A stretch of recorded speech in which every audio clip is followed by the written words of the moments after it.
Chrome browser, and then two in the U.S. and two in Germany, or two in the U.S. and one in Germany. Greg, Do we always keep that German person? I don't know who it is. We'll have to talk about that there on the air. We will. We'll Yeah, let's have ask. them call in.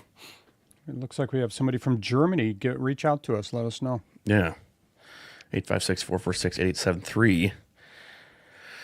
All right, you got about 47 seconds, Greg. So if you wanted to take a power nap, now's the time to do it. Ugh.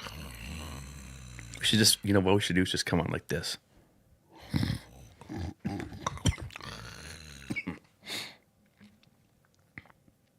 30 seconds. And then I've been up since 4 a.m. Oh, why? I just woke up. I woke up hot. Yeah, And I have just too. Couldn't fall back to sleep. Yep.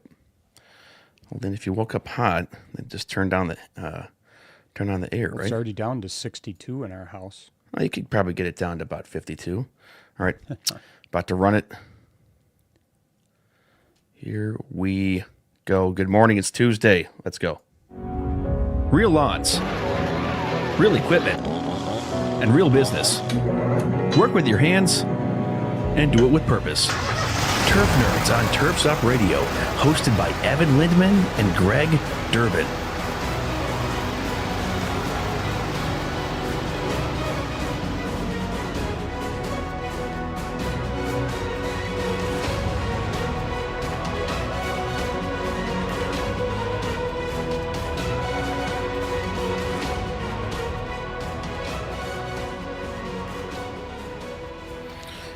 So, Ben, why did I just call you Ben? I don't know. I'm thinking about Ben, my old co-host. Sorry, Greg, you're out of here. You're gone.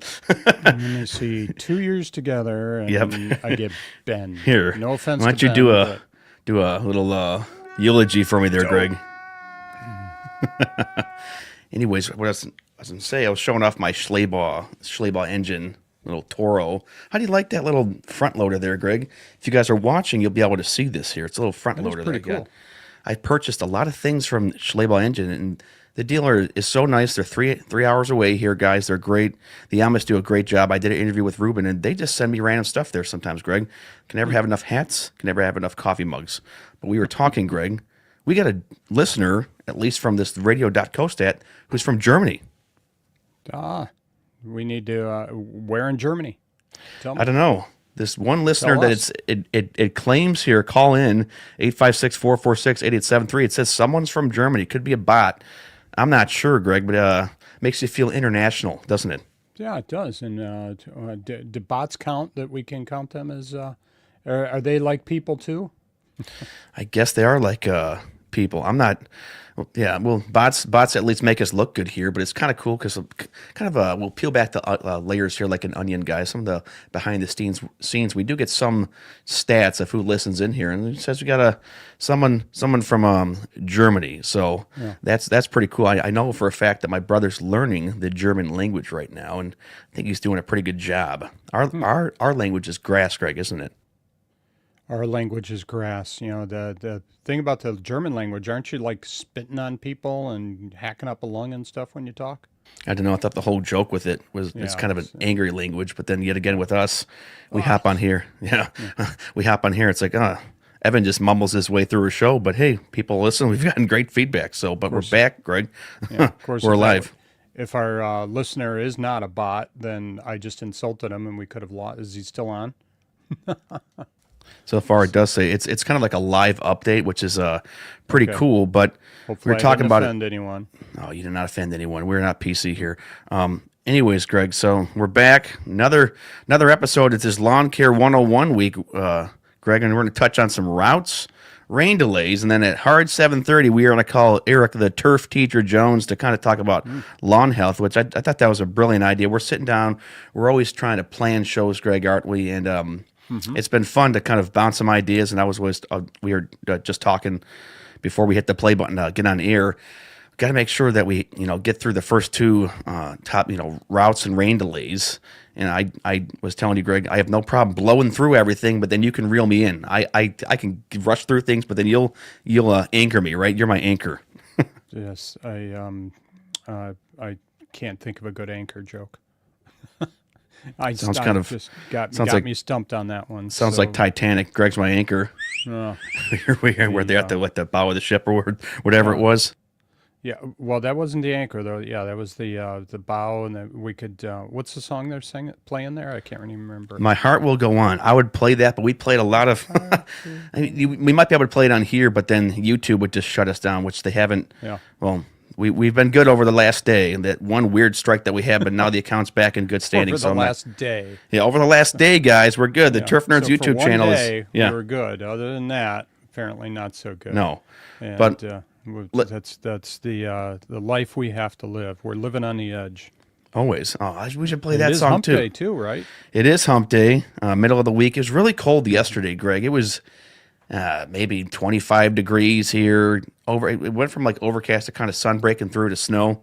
Wasn't that kind of weird? Just a whole big schlob of stuff. I was inside painting all day, so I don't know that I ever really looked outside the whole day. So Be glad you did. I have no idea what it was even like. Sometimes with this lousy weather, it'll put me in kind of a sad mood, Greg. But let's get the mowers going here and hop right into this here. Routes, rain delays, and turf health. See, I did it again. I keep slurring the word turf. So far this week on Turf Nerds, we've talked about how to mow properly, how to trim, edge, and blow like a pro. That kind of rhymes, Greg, right? But today, we're getting into something that every lawn care operator deals with, the business side and the reality of the grind. So we got routes, rain delays, and lawn health because really, you could be the best mower in the world, but if your routes are a mess, your schedule gets wrecked by the rain, and you don't understand what's going on in the lawn, you're going to struggle. You truly are. So today, we're talking about how to build tighter routes, handle rain delays without losing your mind. Trust me, we've been there with sometime with the rain delays, Greg, and actually understand what's happening in your customer's lawn. And Greg, you've made it more of a point to even me too, educating the customers about even more, I guess, scientific things that are going on in the lawn can pay dividends, can it? It's important to understand at least a little of what's going on in your clients' lawns. I had, it was funny because I had a lawn last year that I started looking at it and I realized he had Pythium, which is a fungus. Yeah. And I was looking at that and I'm thinking, well, wait a minute, how come his FERT company doesn't realize this? And it was kind of, granted, it was bad. I should have been paying more attention earlier too, but I also was thinking, why doesn't the fertilizer guy understand this? So, it's important for us to know what's going on. And I was afraid I was starting to spread around because I had 3-4 lawns that had this. And I started looking at it and I thought, well, I wonder if I spread it. But then I realized it was different days, different times. So it wasn't me doing it. It was just for whatever reason, these one-offs had Pythium going on. Yeah. When you sent me the picture of the Pythium, Greg, I kind of realized I think all my lawns have that. Not sure if it's from me, but we'll touch on that when the famous or infamous turf teacher Eric Jones comes on. You got to learn to say that word turf. I don't know. Turf teacher. Our first word in our name. I've been slowing it down big time here, but sometimes I can just not talk, and that's okay. But route density, Greg, we've touched on this, and we still touch on it, and it's the overused phrase in the industry. Be the cool influencer with the route density and make it look like your life is perfect. Well, the reality is it's not always going to be the case, and we like to show the highlights here, but we also like to show just the simple truths and really the trials and tribulations, because that's what really makes us here in the lawn industry. So when you're starting a lawn care business, your goal should be simple. Keep the trailer gate down and the mower running. Not driving around all day. Windshield time is lost money. But in the early days, Greg, really early on, you're going to take whatever you can get. I mean, let's just stop it right there, Greg. I was driving around everywhere. I mean, 20 to 25-minute jobs away, underpriced, jobs and scattered routes. You have to take what you can get. Mm-hmm. Oh yeah, when I first started, I just pretty much took what I could get. Fortunately, I had something that popped up that allowed me to be able to take some lawns that were close together, and that helped tremendously. But yeah, when you're starting out, you pretty much have to take what you can get, and then price it the way you just to get it, and then you can start going from there. So some guys probably wouldn't think that, but I had bills to pay and I just had to grab what I could. So And you still made money, Greg, correct? Even though you were kind of driving farther away, you were still in the black, right? Which is the positive there. And that's part of the grind. In the early years will make or break you. Like you want to get to that route dense where I got some neighborhoods where I have 40, 45 lawns, 30, 35 lawns. The early years are what really makes you shine. And you want to build towards these dense routes. And we'll talk about planning them though too. But over time, the goal is to build, as we talk about, tight, efficient routes. When you're mowing multiple properties in the same area, saving even 5 minutes per stop adds up, because route density is what turns a lawn business into a profitable business.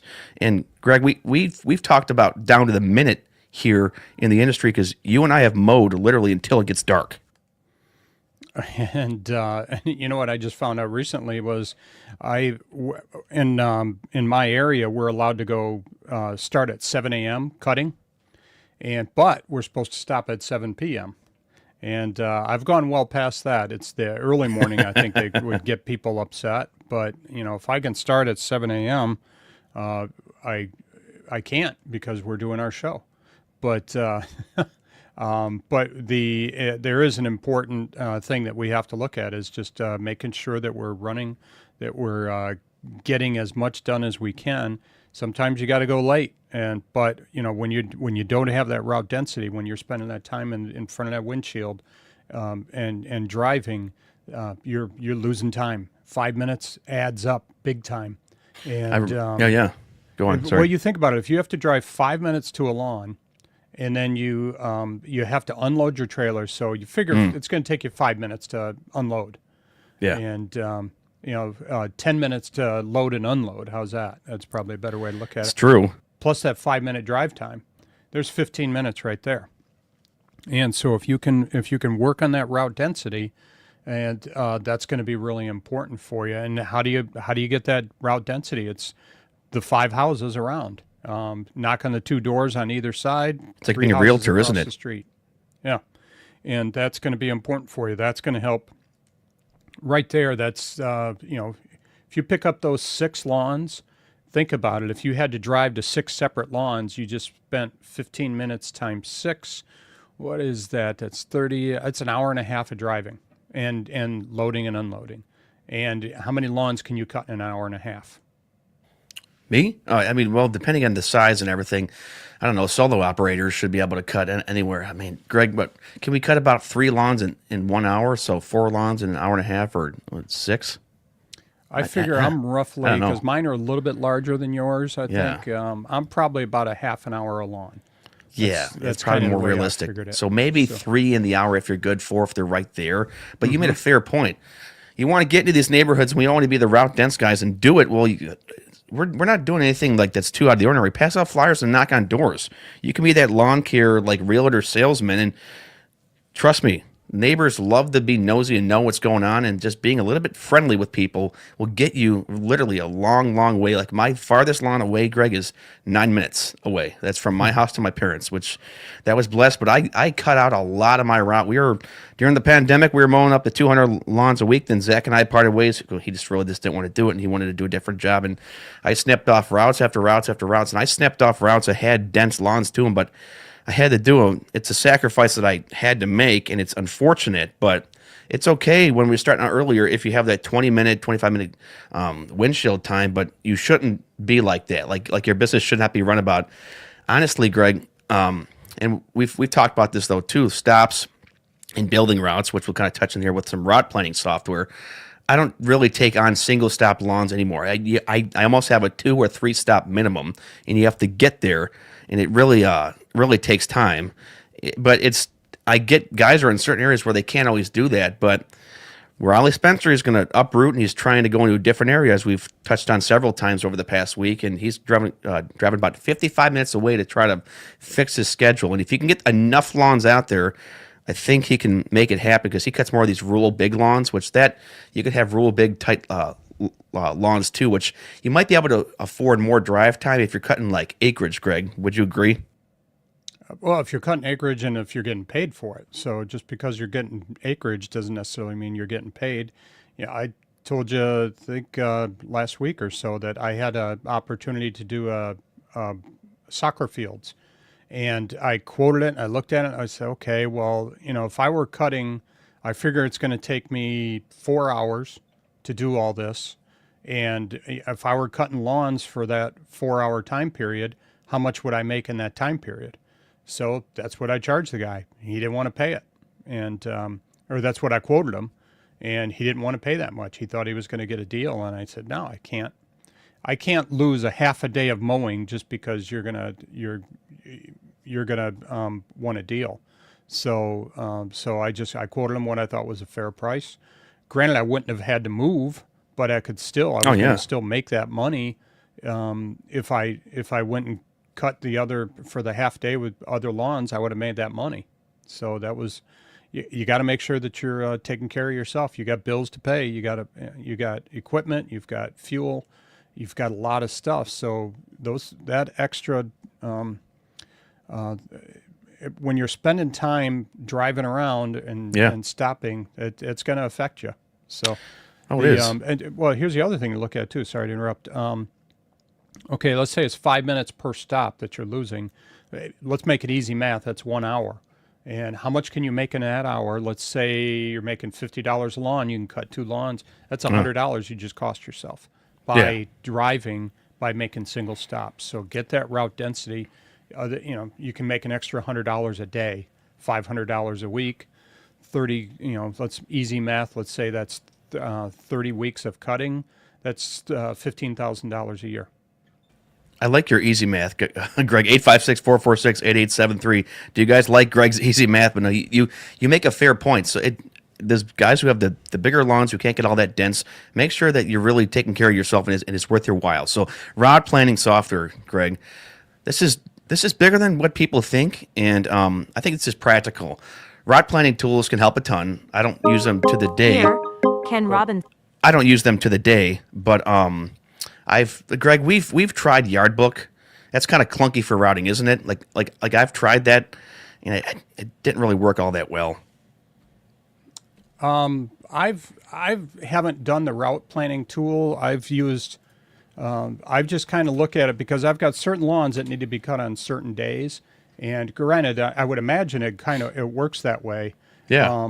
For us to be able to do that, but sometimes I've found that I got certain lawns that need to be cut in the morning, and then certain lawns that need to be cut in the afternoon, and they've got to be cut on certain days. So I imagine, I've never used it. Can you plug that in accordingly in those route planning softwares? Yeah, you can plug it in Yardbook years ago, but it was just kind of junk. And then I found this years ago because when we were cutting 180 up to 200 lawns a week, and it's still there. It's called My Route Online. Guys, check it out. Well, here's also, use your head. Be directional.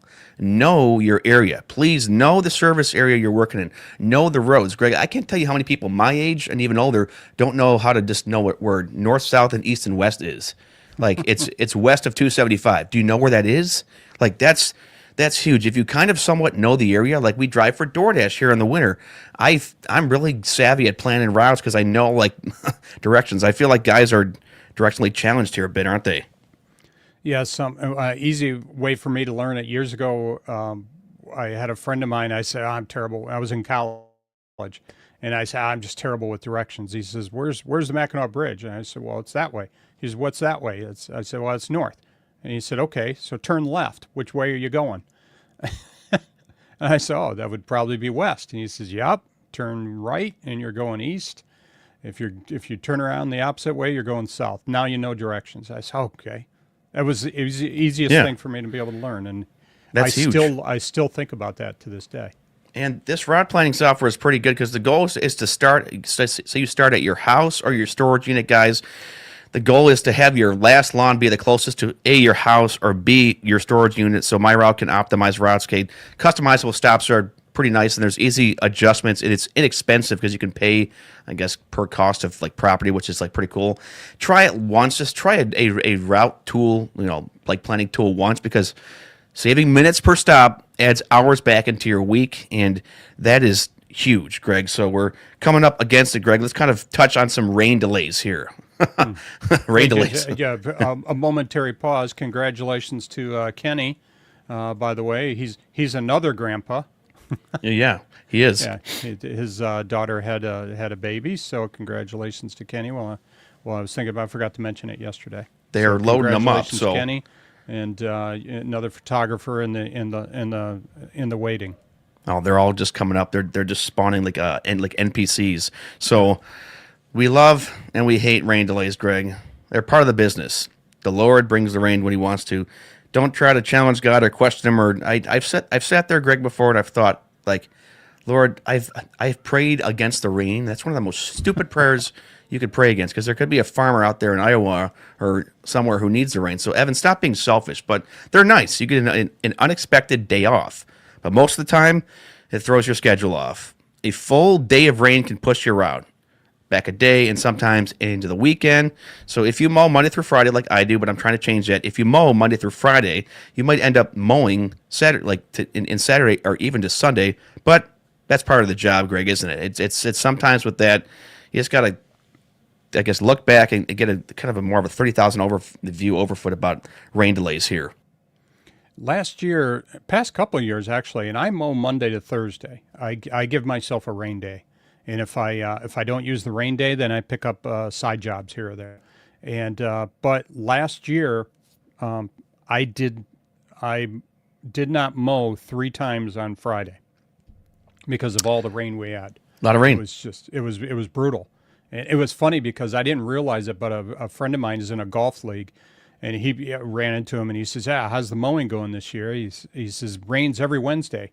I'm thinking, how would he know it rains every Wednesday? He says, "That's my golf league." He says, "We keep canceling our golf league because of all the rain." And so, but yeah, that's what was happening is we get rain, and then and the hard part is it's my Wednesday, Thursday accounts that get pushed back. The Monday guys, Yeah. they might get if we get rain on Monday, they get mowed on Tuesday. But if it rains on Monday, all of a sudden my Wednesday, Thursday guys are pushed back. Particularly my Thursday guys are pushed back, and they could go into Saturday depending on how well it's going. And that's really totally true, Greg. So the kind of transition, you should build a buffer into your schedule, because if you don't build margin into your schedule, the rain will force it on you, and it really does. And we've talked about this great strategy that moving towards, well, I want to. You already do it, Greg. That four heavy day mowing schedule, or just a 4-day mowing schedule, gives you a buffer for the rain, a time to catch up, flexibility for extra work or rest. Because I think that's really smart business. Don't be that guy that tries to mow this literally like every single day of the week.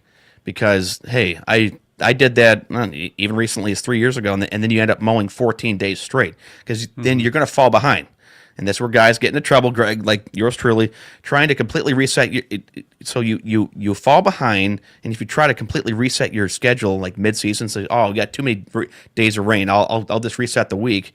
And especially as a solo operator, it's difficult, because if you skip cuts, like if you guys get too backed up and skip cuts, Greg, we're losing money, right? Is if there's too much rain that plagues us, we can lose money. And then catch up, sometimes catch up can be a pain. Yeah, if you're so busy that while you're trying to play catch up, that you're skipping lawns. Oh, I can't mow that lawn this week. You just cost yourself money. Plus, you could potentially cost yourself a client who, if they're upset, they could go around telling other people as well. And so that's something you got to pay attention to. Yeah, who's cutting your lawn? Well, Evan used to cut it, but heck, he never showed up on time, and he kept skipping my lawn. And yeah, I saved money, but my lawn looked like a field by the time you get to it. Plus, that's great. Now you're 2 weeks out on that cut. Your lawn is twice as long. You got to spend twice as you got to spend 50% more time cutting, because you're going to probably have to double cut. So guys, don't beat yourself up. Just give yourself the ability to be able to pick up some extra side money if it's not raining. And my clients were all pretty good. I had some clients where I just said, and I tell them, look, I'll trim your shrubs. I'll put the mulch in for you. Now, mulch we want to get in quickly, but I say I can trim your shrubs, but mowing comes first.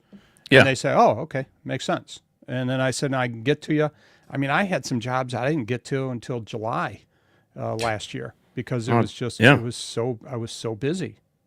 And that's good to being so busy. And the number one thing, guys, where clients really like Evan Lindman and Greg Durbin and where we shine through is I've gotten several, I guess, emails and replies from clients that says, thank you for keeping me updated with the rain. I used to do it all the time. Now I don't. I have a rain rule implemented into my schedule. I send this out at the beginning of the year that just says, hey, if we get into where rain comes in, expect me within a 1 to 3 day margin. That way I'm not email blasting them. But they really, really like that. But Greg, we should use our rain days wisely. Don't waste rain days. Yes, rest is important, but it's also, there's opportunity here. You can use them for equipment maintenance, going up to Weingarts to buy equipment and stuff. Rain days can be costly. They can be that sounds like we're sponsored by Weingarts. I'm sorry, guys, we're not. This is just a funny commercial. That's why I'm putting the jingle in there. Oh, man, they're going to get mad at me. Trailer organization, office work, invoicing, selling jobs, and marketing. Rain days are either setbacks or opportunities, and you have to decide. Because, Greg, I've been kind of like melancholy and depressed with you. It's like, oh, it's a rain day. Yeah, I don't want to do anything. You can sharpen blades and then change the oil and then do some other things. But after a while, you got to start, like you said, trailer organization. You can do some office work and invoicing or whatever. So just find something. Granted, it's kind of nice once in a while if it's raining. You just kick back while you're doing office work, and get that stuff taken care of, and that's gives you a little break because, like Evan said, if you're cutting 14 days in a row, that gets tiring. That gets exhausting. And, you don't want to do it. Trust me. Yeah. Greg, you were riding me like a dime store pony. He's like, get that schedule to 5 days and then to 4. And I was hoping to kind of lose some lawns this year, and I've gained some indirectly. I was like, oh, nuts. Well, I'm trying to shave them off again. No, I've lost a couple of lawns this year. People moved. One guy he decided his son's going to mow the lawn this year. Yeah, I hate that. See how that works. I've got one lawn last year that his son decided he was going to mow the lawn. And so he went out and bought a mower. I'd pull up because I cut right next door. I'd pull up and it'd look like that lawn hadn't been cut in 3 weeks. So the kids, sometimes you get the lawns back. Actually, that one though, I didn't really like doing. They had a pool and it was a hard lawn to mow. Nice people, really nice people. You give me burgers and hot dogs every once in a while. If they I'm going over there then. Let's just go have dinner and lunch over there. Isn't it funny, Greg, when clients, they say they want to take care of their lawns themselves, and then they invest say $1,000 into a mower. They use it for about 3 weeks and say, you know what, take it back. You can come back. We want you back. But it's amazing. I mean, people try to save money, but then they realize, crud, Evan and Greg are doing a lot of hard work out here. And sometimes, Greg, we got about 4 minutes here until we call the famous Eric the Turf Teacher Jones. It's funny, when the rain comes, sometimes we've been caught in it. And general rule, what I kind of do is if it rains really hard and say rain comes through, you pray and hope that there's a lot of wind and sun to follow after. But if there's not, it could be a general rule of 1 to 2 or 3 hours to have things dry. How I do it is if the pavement is about 3/4 of the way dry, I get back out there. And then what we've also done, Greg, and we've tried it. Hey, if the lawns are too saturated cut, you've gone out there and trimmed, Greg, to kind of catch up on some stuff. As a solo operator, I think it's a pretty interesting technique. Well, I've just tell people what I've done is if it's really rainy out, I'll just grab the trailer and go out and get all my trimming out of the way, and for that day, as long as there's no lightning out there, that's my cutoff. If I see lightning or I hear thunder, that's all right. Put it away. But I'll go out. I'll get all my trimming done, and I'll do day and a half's worth of trimming. And the reason for that is I'll get that one day in, and then I'll get the half at least of the other day. Maybe sometimes I'll do 2 days worth of trimming because I can move along really fast. Oh yeah. If I've done it. So you can cut like 5 lawns in 1 hour, can't you? Or you could fly. I mean, seriously, I've been able to move, and if I've done the trimming, the next day when I go back and cut, it moves along pretty fast. So I'm not that far behind. You don't necessarily want to go 2 days ahead because that makes it if it rains again, then you're behind. So I just generally I'll do all the ones that I was supposed to do that day, and at least half the day or more of the full next day, and then that way I can hopefully catch up, and not well, I wouldn't be fully caught up, but I'd be not as far behind. How's that? And it works. Rather than getting depressed, going home, sitting on your butt, doing nothing, you could try to trim ahead there or bunker down in the trailer. I've sat for like 45 minutes just waiting for the rain to pass. Don't automatically go home, guys. But if you're going to commit to going home, then do it. So then you don't get like I guess anxious about maybe I should have went back outside, blah blah blah. Because you can get back outside and do it. But I've ticked off enough of neighbors mowing well into the night because of rain. But a lot of the neighbors understand and get it though too. And if you have a personality, people are going to clearly understand and get that. So, Greg, now it's time. So we've talked about running efficient routes, dealing with the rain delays, but I want to talk about something that's just as important because, Greg, you were the one that really prompted this idea. What's actually happening in the lawn? Because if you don't understand turf health, I did it again. You can't properly serve your customers, and that's why we're bringing in someone who knows this stuff inside out. And we're going to give him a little jingle here, and I'll do a little preamble once he gets on. So let's see if I can set this up here quickly, Greg. Okay. Hopefully he's awake. Good morning. Yeah, that's a good sign. Eric, how you doing? Hey, I am doing remarkably outstanding. How about you guys? Oh, well, we're here, Greg, right? that's tough to top, Eric. I got to tell you the story behind that. I always had a platoon sergeant in the Army. Every morning he's like, Jonesy, what's going on? I'm like, I'm doing good, Staff Sergeant. I'm like, how are you today? And he's like, remarkably outstanding. So I incorporated that into my dialogue. Eric sounds good, Greg, doesn't he? Yes, he He's does. I can tell he's on the headset. But Eric, to give you a good preamble and proper introduction, please correct if I'm wrong. Eric, the Turf Teacher Jones, is joining us. He's been in the green industry since high school, working in his family business. I thought they were trying to sell that Elite Landscape Contractors. He had mentioned something. But Eric is a licensed landscape contractor, licensed irrigation contractor, licensed pesticide applicator, certified plant professional, so he knows his stuff. He's also the professor of horticulture and a department chair. Plus, Eric, the best part, you host Keeping Up with the Joneses, which airs Monday through Friday, 8 to 9 a.m. after our show. So this is a big deal. Well, no, dude, I feel honored to be on your show and talking about my radio show, man. It's hard to beat you guys coming on right after you. So There you go, Greg. Do you have a Thank German you. listener like us? I don't know. I haven't checked, but I have seen that guy. He has popped up on our screen before. So Okay. it'd be nice if he would send us an email or something or a picture of what equipment he's using and stuff. That's always cool to see that. Yeah. So We were trying to figure we had tried to prompt Greg, that German person, to call 856-446-8873 or text. He never did. So okay, Greg. All right, Eric, we're going to talk some turf health here, and here's some kind of questions and some discussions. This is just some thoughts that we had, which we hope to enlighten you guys here today. So, Eric, how would you diagnose what's really going on in a lawn? So, how can guys tell the difference between a fungus, mold, and grub damage? Well, the first step is you're going to have to be there. You're going to have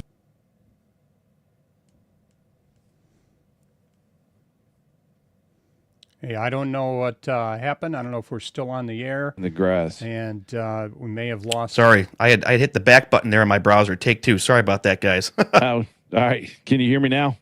Yeah, that was me. We use StreamYard, guys, and I actually closed out of the window. So let's try this one more time. So what's going on? So how can you diagnose what's going on in a lawn? So we have our funguses, our molds, and grub damage, and then also what are some common lawn health issues you see? I mean, you're in that transition grass. All right, take it away. Take two. My bad.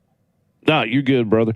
The first step is you just got to be there. You have to be on site. So whether it's you as the owner operator mowing the grass, or if you're sending your crews out there, you've got to have a crew leader that's got eyes and can get out there and notice these things. And whether or not they're able to diagnose it, they at least need to be able to forewarn you, the owner, and say, hey, here's pictures of Mrs. Smith's turf.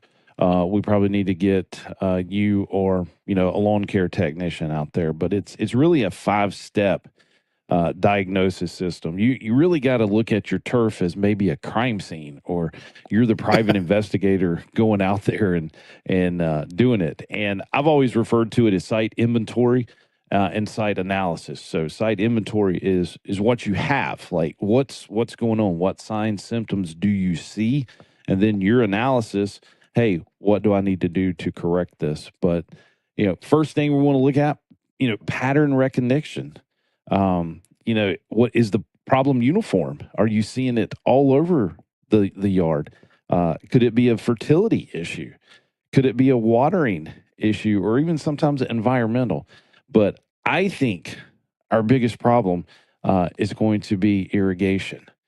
If I'm mowing that client's property, I want control of the irrigation system. And I know that's kind of hard to do sometimes, especially as many yards as you cut. But guys, you need to have access to that system. And because when you show up and, hey, the yard's drenched, whether we've had, 2 days of rain or it's been dry, and you show up and the irrigation system runs, 3 hours a day, every single day, you need to be able to go to that controller and adjust it, or, turn it off and let the grass dry out just a bit. But I want full control of the irrigation system, whether or not I installed the system. I still want to have access to it and to be able to adjust it where it needs to be, because water is a big issue. You're going to see disease from it, and then if they have a fertility company, they're going to be dumping nitrogen out in the summer when they shouldn't be. They should tone it down a little bit. So we wonder if, do we create these problems ourselves? And I'm going to be honest with you and say yes. I think with the high nitrogen, high water that does happen from irrigation system, because, hey, you put in a $15,000 to $20,000 irrigation system. What does the client want to do when he gets home from work? Oh, yeah. What you want to do, Greg? They want to do nothing. Well, no, they want to get that Wi-Fi controller, or they want to get their cell phones out, and they want to turn that water on. Oh, yeah. They want to see it. They want to say, I've spent money. I'm gonna show off to my neighbors who's on his back patio cooking out, hey, that I've got a nice irrigation system. Well, next thing you know, they start talking to the neighbor. They forget to turn it off, and they're watering it at the wrong time of day. Uh-oh. Yeah. Irrigation needs to be run before anybody gets up in the house. Yep. And takes their showers. That's the way I look at it. And that gives the turf all day long to dry, because you don't want it to go into the evening hours and getting dark with the turf grass wet. That just creates the perfect scenario for fungus. So, got to have control of that irrigation system by far, number one. How hard is that to get the client to say to new client, hey, you know what? I understand you got a irrigation system here. I need to be able. I want to have access to it so I can adjust it. Are clients pretty good about that? Do they say, okay, yeah, no problem? Do they push back? What are you found? Most of them, yes, and most of them will appreciate that. That honesty, say, hey, I'm mowing your grass. I'd like to have control of it. And it also depends where the controller is. If it's inside the garage, you may not have access to it, because the client may or may not be home when you show up to cut the lawn. So I prefer, and any new irrigation system we install, the controller goes outside, just for that reason. But they all have the uniform key. So a lot of the times, mention it to them. Hey, I'll check your irrigation while I'm there and adjust what needs. And most people just say, well, hey, appreciate that. Thank you. And so there's a lot of great irrigation contractors out there. They're good at installing pipe, but they may not really understand your plant material or the turf grass. And so, you know, just depending on what type of turf you have, you know, what is, you know, your shrub beds look like. It needs to be the green industry pro, the landscaper that's there controlling that water. Because I've always said a lot of good people can put pipe in the ground and do an amazing system, but are they giving too much or too little, you know, to the turf and to the plant materials based on what the plants are? So Okay, I have to interrupt here for a second. Guys lay pipe really well, but for some odd reason, Evan might know where I'm going with this. Here we They go. put the sprinklers right next to the sidewalk. I mean, button right up against it. Why do guys do that? Why don't they put it like an inch away from the sidewalk? Because when I'm doing my edging, I inevitably am going to wind up taking out a sprinkler head. And again, it goes back to that individual's probably never cut grass before. They've only installed irrigation. Okay. Yeah, it's same thing with you know, you look at landscape design, and I love to go and cut a grass. You know, I want my mower to cut every blade of grass. I only want to get my string trimmer off the trailer to go and just do the edging. When you got to start doing flat trimming with a weed eater because the mower deck can't get into the corner of the house and all of this stuff, the designer has never cut grass before. And so it's, you know, we're boots on ground guys. We're the ones there doing the work. And so we're like, oh, this person's never, you know, why would I have to get out and weed eat 5 minutes flat trimming because I can't get the mower in that certain area. So, it goes back to that, Greg. They've never had to get off the weed eater and cut the edge of the sidewalk. So you're right. It needs to be off just a little bit. Or the guys that they put a bed right in the middle of the yard. They haven't cut before either, probably, right? Yeah, but everybody loves that kidney-shaped bean shrub bed. Right Some in of the these middle designs. So, Eric, I kind of wanted to ask you because we're kind of touching on this now. What's one thing? So, because we talk about lawn care all the time, Greg and I. What's one thing lawn care guys do? So, Greg and I do knock us down that unintentionally hurts turf. One thing that we do. Yeah. So, like, what would be like what's one thing that lawn care guys do that can unintentionally hurt the turf? I want to see guys, especially in my area, you know, we're, like I said, we're transition zone. So we have some warm season clients and cool season clients, but predominantly cool season. I want to see guys raise the deck up to 4 inches. Oh, no. Thank you. Hey, I can't do that. There you go. So do I detect some confrontation with you two guys on this topic? Well, maybe it's. Would you argue, Eric? Come on, educate me. I'm in cool season grass. You can't raise it up to 4 inches when the grass grows like 4 to 6 inches, 4 to 8 inches a week, right? Okay. Oh man. So let's touch base on that. Sure. Because you know, we have some clients in our higher end clients, meaning, you know, the client that tells you do anything and everything that needs to be done and bill me. We all have those clients, and those are the good ones to have. I had a conversation with a client last week. She's like, Eric, you know, we've already mowed her property twice. And she's like, hey, the grass is, you know, it's doubled its size since you cut it 3 days ago. And I'm like, well, yes. I said, you know, that's based on our fertility, right? Like everything is just, your grass is looking absolutely beautiful. I said, we may need to mow it, you know, not every 7 days, but maybe mow it every 4 days, every 5 days. Oh, wow. And kind of reschedule that. There are clients that are willing to pay for that and to have the double cuts per week, especially just through this springtime where the grass is just actively just taking off. So there are clients that will want that.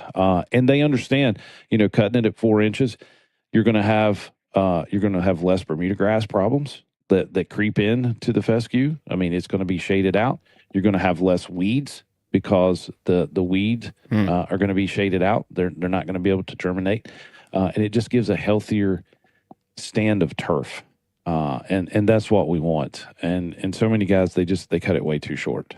Keep going, man. Keep going. That's true. Okay, higher is healthier, and I get the weed deal. It's just tough though because we've done this before, Greg, where we cut it at a decent height during the spring, and this Kentucky blue and the ryegrasses and the perennial grasses come back, and the client will text me like 3 days later, "Did you even cut this week?" And I want to say, "Yeah, it's the middle of the growing season in the spring." But higher is healthy. It's tough to get into that maintenance. Well, especially we can knock me too, especially during the dry seasons, Greg.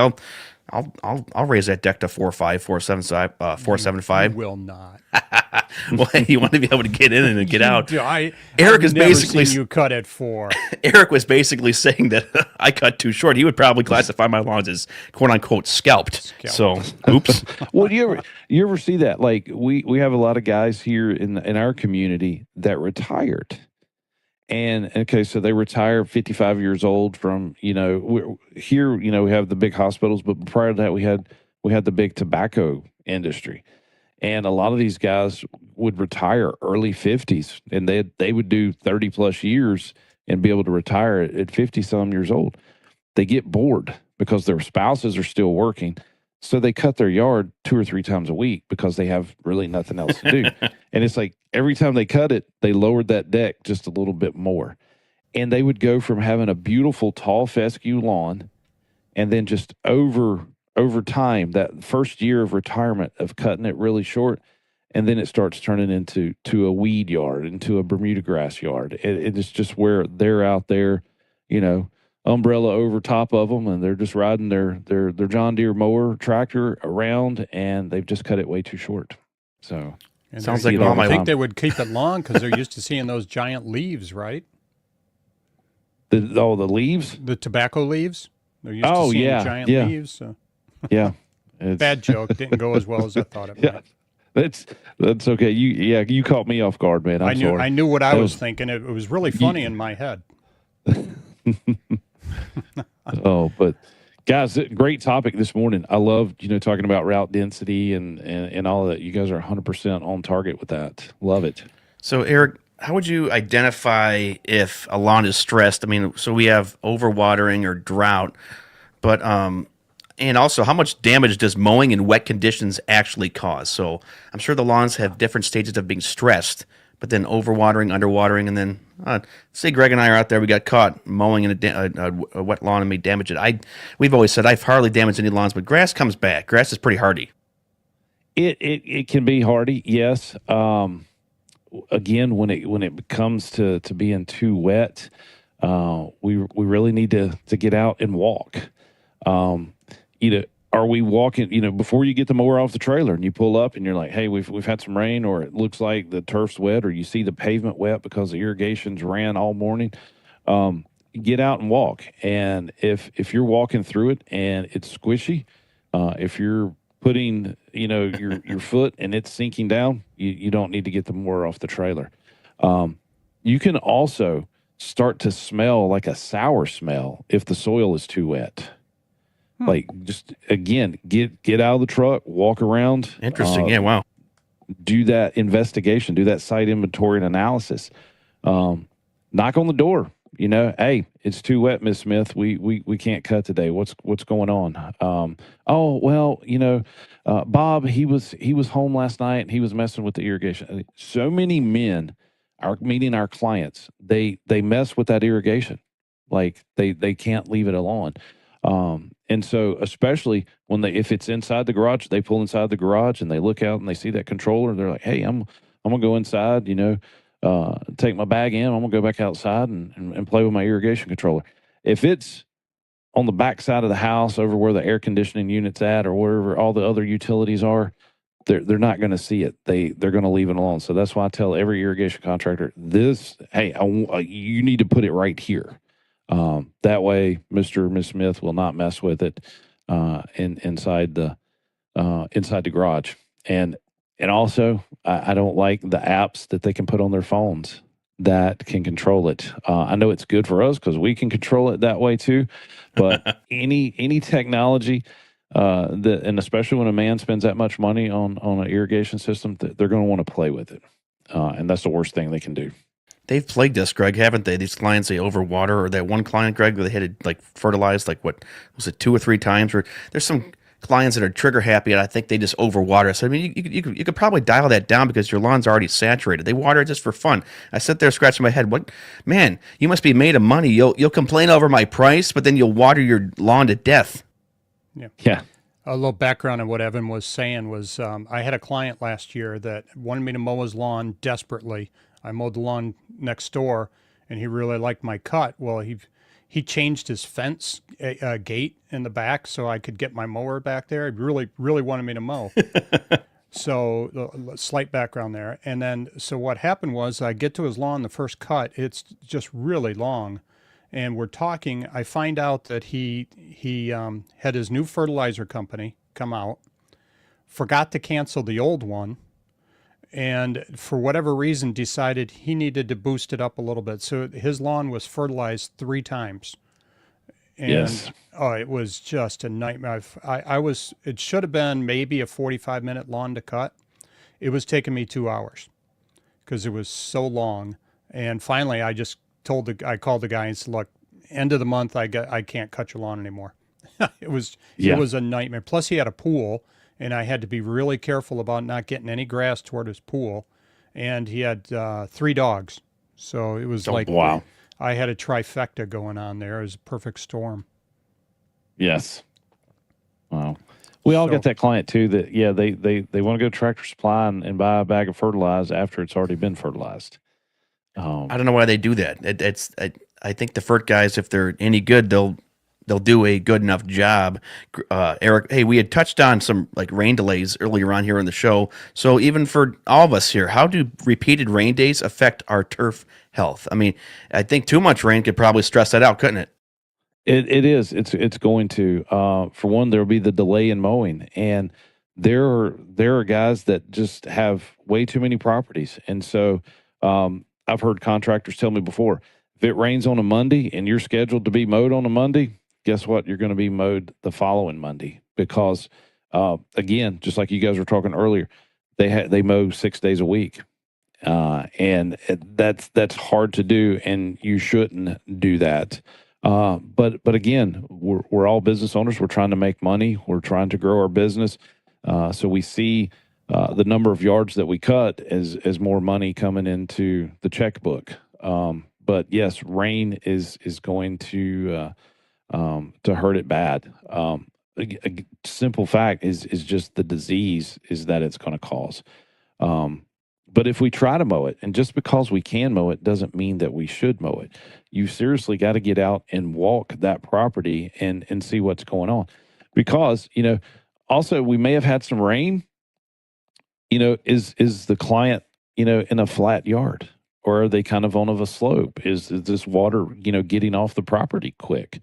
Or is it staying saturated after the rain? It may have rained 2 days ago, but the yard still may be saturated just because it's, in a low spot. So again, before you get that mower off the trailer, walk it. Just walk across the lawn, look at it, get down, feel it, and see what's going on. If when you do mow it, and you start to mow it and the grass doesn't spring back, your soil is too soft. If you're seeing, juice, almost like a chocolate milk, like when you roll over it, come up to the surface, it's too wet. The grass will lay over. If that mats it down, you're not cutting it, you're smashing it down. So you gotta look for that impact. And if you see that you're making an impact on the lawn, you're doing damage to it. So, well, I've been guilty of not walking the lawns, Greg. But yeah, I know my low spots in my lawns, and those are where I go. If I'm pulling up to a lawn and I'm not sure if it's, I'll just start walking because I'm getting the walk on the lawn to see how it is, but I'm going to that low spot, and so I can really see where that low spot is and how much pooling I'm having there. So you mentioned diseases from the rain or from the water. So what kind of diseases are you seeing, if I could ask? Here we see a lot of brown patch. And again, I think it's being caused. Again, I stress I want control of the irrigation system. But guys, I also want to be if I'm mowing it, I want to be the one fertilizing it. And I know clients, they have their fertility company that they're, used to having and stuff. But if I'm going to mow the property, I want to be the one doing the fertility apps because I can control that. So much of the time, these fertility companies, they're just on this hard schedule, and their goal is to make an application. Well, if you're to incorporate integrated pest management, you don't necessarily put an application out by a hard schedule. You make an application when there's a need for the application. So, if the grass is healthy, it's looking great. Everybody still wants to put that nitrogen out in the summer. Well, the grass is going to start drying out a bit, especially here, our tall fescue. So they crank up the irrigation, or we start having these thunderstorms every evening. It just depends weather. But that grass can get saturated with a lot of nitrogen, and so we're going to start seeing our brown patch. And back to the mowing again. If the grass is saturated, what's the real damage that we're doing to that turf? Well, when we start mowing it, we start compacting it. Wet soil gets compacted easily. It's going to reduce root growth. It's going to reduce water infiltration. And think about that. The yard is too wet, but if we mow it, again, we're compacting it. It's not going to allow water to infiltrate with the irrigation or natural rain. It's going to reduce the availability of oxygen getting down to the roots. So that's a fair point, Eric, because you talked about, you think like having it packed down and say the turf is kind of moist. Can that also introduce like fungus and I guess mold? It can, yes.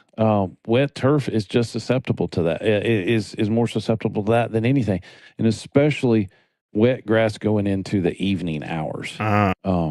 So that's my point. Or do you ever drive through a neighborhood and see an irrigation system running when it's pouring down rain? All the time, Greg, don't we? It's heartbreaking. It's heartbreaking. Here in North Carolina, it's state law that if you're maintaining an irrigation system and it doesn't have a rain sensor, you have to put one on. Or if you go and like replace a head, or do any type of maintenance on an irrigation system, and then you see that there is no rain sensor, you are required by law to put that on. Oh, I didn't know that. Is that like a Carolina deal, or did we have that up here too?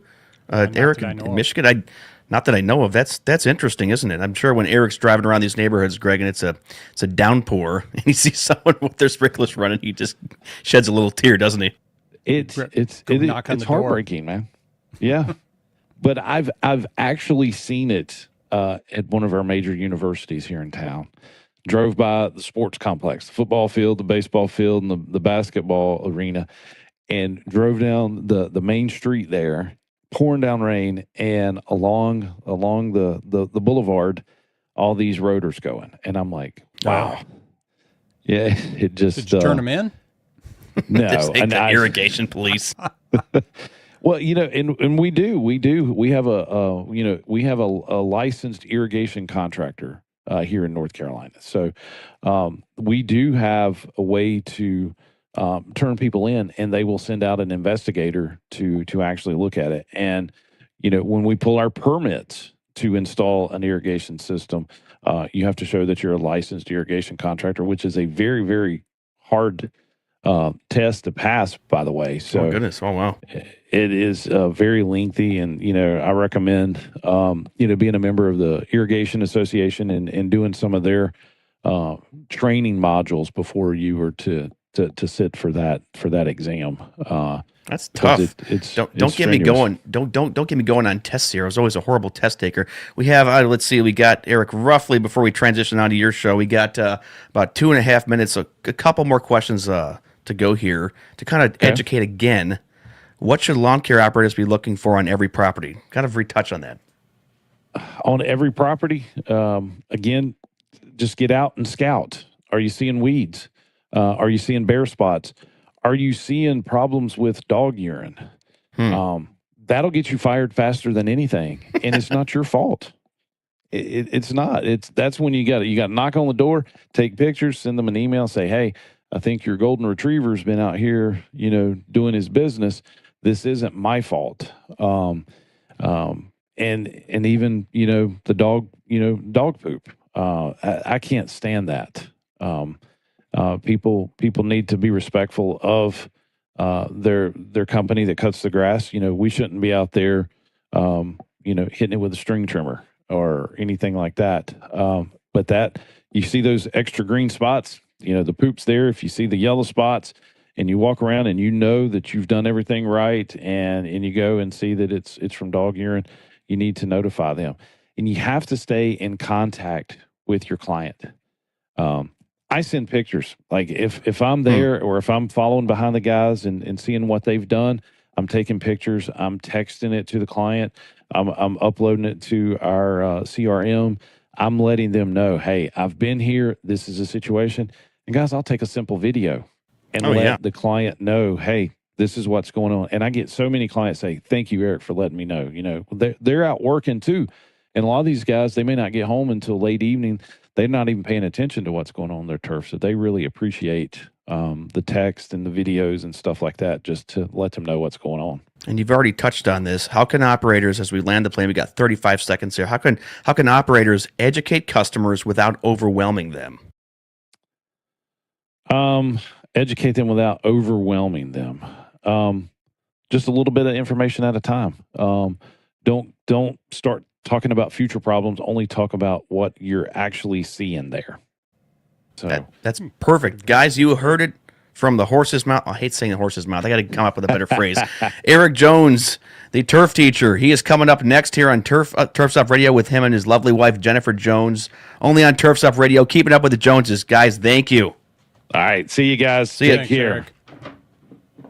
Well, what about that, Greg? Wasn't that great? We can go over here a bit. Yeah, that was good.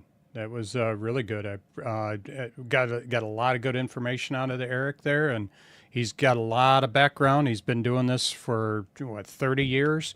So he's our combined totals are not even approaching his. Our combined year totals aren't approaching his yet. So plus he's got all these certifications too, licenses, certifications. So he knows what he's doing. So guys, if you're that was really helpful to be able to hear some of that stuff. And I think one of the important things he touched on was walking that property. Get out, take a look at what's going on the lawn, and that's something we should be doing every time. Yeah, I basically got caught with my hands up, Greg, didn't I?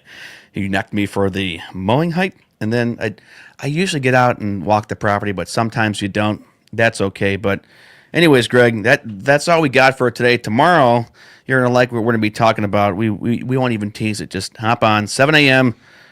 live Turf Stop Radio app or on the YouTube or Facebook channels. Guys, thank you. Thanks.